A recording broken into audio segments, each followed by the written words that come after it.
একজন বাদশা তার একটি বাগান ছিল।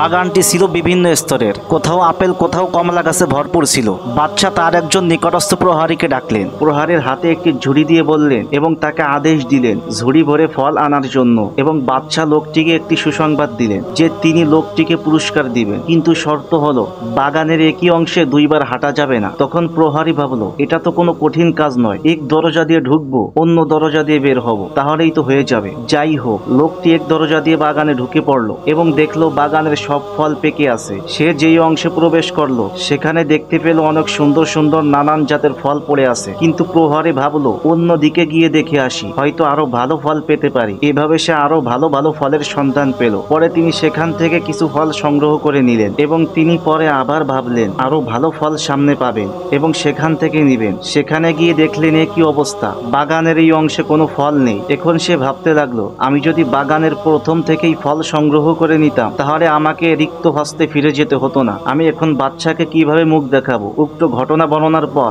ইমাম গাজ্জালী রাহমাতুল্লাহ আলাইহি বলেন, প্রিয় বন্ধুরা, বাগানের সেই প্রহরী হলে তুমি, আর বাদশা হলো মহান সৃষ্টিকর্তা আল্লাহ। উক্ত বাগানে আছে তোমার জীবনের নানা পাপ ও ফাঁদ। তোমাকে সেখান থেকে বেঁচে থেকে ভালো কাজগুলো সংগ্রহ করে বেঁচে থাকতে বলা হলো। কিন্তু তুমি প্রতিদিন ভাবো কাল থেকে আমি ভালো কাজ শুরু করব, কিন্তু করো না। এরপর কাল থেকে করব, এরপর থেকে করব, এভাবে করে আর কতদিন করবে? প্রিয় বন্ধুরা, আজকের এই ইসলামিক গল্প থেকে শিক্ষা লাভ করো এবং আজ থেকে সৎ কাজ শুরু করো। কালের অপেক্ষায় কেন আসো? কাল হয়তো তুমি নাও পেতে পারো। তাই যখনই সুযোগ মিলবে তখনই তোমার জীবন থেকে সুবিধা লুটে নাও। জীবনকে নেক কাজ দিয়ে ভরপুর করে তুলো, এতে তোমাকে মহান রবের কাছে সম্মানিত করবে। আর তোমার জীবন থেকে সুবিধা আদায় করে না নিতে পারলে একদিন ওই মামলার কাছে তোমাকেই শূন্য হাতে দাঁড়াতে হবে। সেদিন তোমার হাতে না থাকবে সময়, না থাকবে সুযোগ। তাই বন্ধুরা, তোমার মূল্যবান জীবনকে কাজে লাগিয়ে পরকালের জন্য তুমি সম্বল জোগাতে থাকো। আর কোনো দেরি নয়, এখন থেকে শুরু করো, কারণ কাল কালই থেকে যায়, কাল কখনো আসে না। প্রিয় বন্ধুরা, এই ইসলামিক গল্প থেকে যদি তুমি শিক্ষা অর্জন করতে পারো তাহলেই আমাদের পরিশ্রম সফল। এটি তোমার বন্ধুদের সাথে শেয়ার করো, তাদেরকেও হেদায়েতের ডাক দেওয়ার জন্য অনুরোধ রইল। কারণ একজন মানুষ